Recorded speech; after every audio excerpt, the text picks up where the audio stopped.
Daniel Defoe, Robinson Crusoe, Part 18. I took up the second piece immediately, and though he began to move off, fired again, and shot him in the head, and had the pleasure to see him drop and make but little noise, but lie struggling for life. Then Xury took heart and would have me let him go on shore. "Well, go," said I. So the boy jumped into the water, and taking a little gun in one hand, swam to shore with the other hand, and coming close to the creature, put the muzzle of the piece to his eyes, and shot him in the head again, which dispatched him quite. This was game indeed to us, but this was no food, and I was very sorry to lose 3 charges of powder and shot upon a creature that was good for nothing to us. However, Xury said he would have some of him, so he comes on board and asked me to give him the hatchet. "For what, Xury?" said I.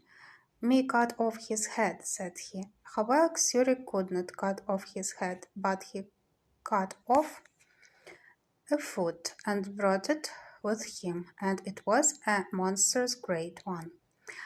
I bethought myself, however, that perhaps the skin of him might, one way or other, be of some value to us, and I resolved to take off his skin if I could. So Xury and I went to work with him, but Xury was much the better workman at it, for I knew very ill how to do it. Indeed, it took us both up the whole day, but at last we got off the hide of him, and spreading it on the top of our cabin, the sun effectually dried it in 2 days' time, and it afterwards served me to lie upon. Chapter 3. Wrecked on a desert island.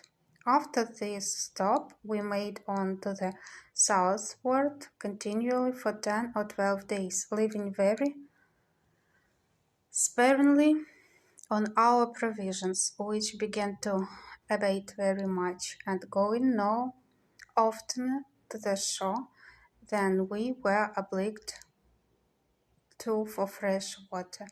My design in this was to make the river Gambia or Senegal, that is to say anywhere about the Cape de Verde, where I was in hopes to meet with some European ship, and if I didn't, I knew not what course I had to take, but to seek for the islands or perish there among the negroes. I knew that all the ships from Europe which sailed either to the coast or Guinea or to Brazil or to the East Indies made escape of those islands, and in a word, I put the whole of my fortune upon this single point, either that I must meet with some ship or must perish.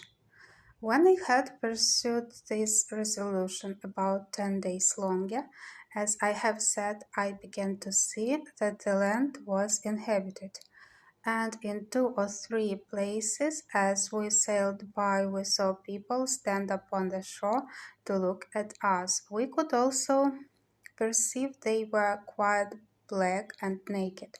I was once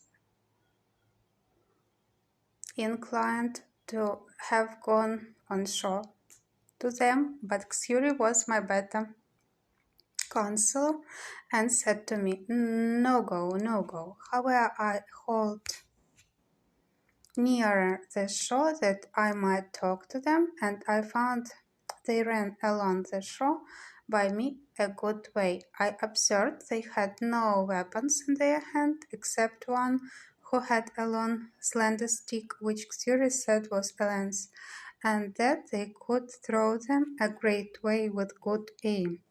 So I kept a distance, but talked with them by signs as well as I could and particularly made signs for something to eat.